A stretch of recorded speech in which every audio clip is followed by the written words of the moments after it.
ಇವತ್ತಿನ ದಿವಸ ನೋಡ್ರಿ ನಾವು ಹುಬ್ಬಳ್ಳಿ ಧಾರವಾಡ ಮಹಾನಗರದ ವತಿಯಿಂದ ಉಣಕಲ್ ಬ್ಲಾಕ್ ನಲ್ಲಿ ನಾವು ಇವತ್ತು ಏನಂದ್ರೆ ಒಲಿ ಹಚ್ಚಿ ಚಾ ಮಾಡುವಂತ ಹೋರಾಟವನ್ನ ಹಮ್ಮಿಕೊಂಡಿದ್ವಿ. ವಿನೂತನವಾದಂತ ಹೋರಾಟವನ್ನ ಹಮ್ಮಿಕೊಂಡಿದ್ವಿ. ಏನಂದ್ರೆ ಕೇಂದ್ರ ಸರ್ಕಾರ ಸಿಲಿಂಡರ್ ರೇಟ್ ಅನ್ನ ದಿನದಿಂದ ದಿನಕ್ಕೆ ಹೆಚ್ಚು ಮಾಡ್ಕೊಂತ ಹೊಂಟೈತಿ.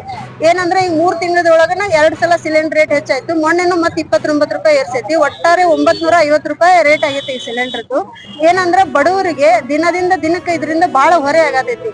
ಈಗ ಮುಂಜಾನೆ ಸಂಜೆ ಮಠ ದುಡಿದ್ ಬಂದು ಅದೇ ದುಡ್ಡನ್ನ ತಂದು ಹೊಟ್ಟೆ ತುಂಬಿಕೊಳ್ಳುವಂತ ಕೂಲಿ ಕಾರ್ಮಿಕರಿದಾರ, ದಿನಗೂಲಿ ಮಾಡುವಂತ ಕೆಲಸಗಾರ ಇದ್ದಾರ, ಅವ್ರಿಗೆ ಬಹಳ ತೊಂದರೆ ಆಗತೈತಿ.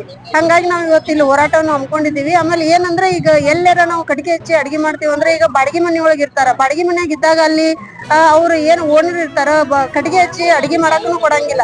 ಅಂತ ಟೈಮ್ ಒಳಗ ಇವ್ರು ಏನ್ ಮಾಡ್ಬೇಕು ಬಡವರು? ಹಂಗಾಗಿ ನಾವು ಕೇಂದ್ರ ಸರ್ಕಾರಕ್ಕೆ ಆಗ್ರಹವನ್ನು ಮಾಡ್ತಾ ಇದೀವಿ. ಅದೇ ರೀತಿ ಮನವಿಯನ್ನು ಸಹ ಮಾಡ್ಕೊತಾ ಇದೀವಿ. ಸಿಲಿಂಡರ್ ರೇಟ್ ಅನ್ನ ಕೂಡಲೇ ಕಡಿಮೆ ಮಾಡ್ಬೇಕು, ಇಲ್ಲ ಅಂದ್ರ ಅವರು ರಾಜೀನಾಮೆಯನ್ನ ಕೊಡ್ಬೇಕಂತ ನಾವ್ ಇವತ್ತು ಕೇಳ್ಕೊತಾ ಇದೀವಿ. ಏನ್ರಿ ಇವತ್ತಿನ ದಿವ್ಸ ನಾವಿಲ್ಲಿ ಒಲೆ ಹಚ್ಚಿ ಚಾ ಮಾಡೇವ್ರಿ. ಕುಡಿಲೇಬೇಕಲ್ರಿ, ಅಳ್ಕೋತಾದ್ರೂ ಕುಡಿಬೇಕ.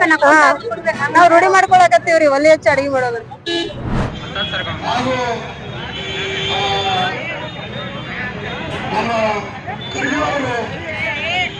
ರಾಜ್ಯದ ಎಲ್ಲ ಕಾಂಗ್ರೆಸ್ನ ಮುಖಂಡರು ಮುಸಲ್ಮಾನರಿಗೆ ಅನ್ಯಾಯ ಮಾಡಿದ್ದಾರೆ.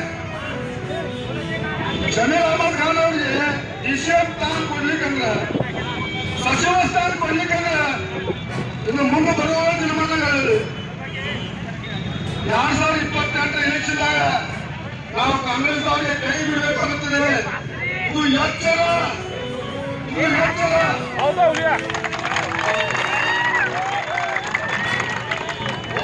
ನಮ್ಮ ಸರ್ಕಾರ ನಿಂದು ಆಗೈತೆ.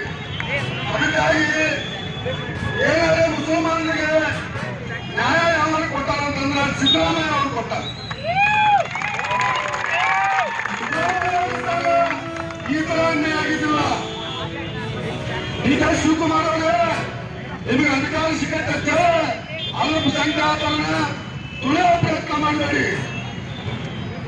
ನೀವು ಇದೇ ರಾಜಕೀಯವಾಗಿ ಉಗ್ರಾಣ ನೀವು ಮಾಡಿದ್ರೆ ಇನ್ನು ಬರುವ ದಿನಮಾನಗಳಲ್ಲಿ ನಿಮಗೆ ರಾಜಕೀಯ ಭವಿಷ್ಯ ಇಲ್ಲ.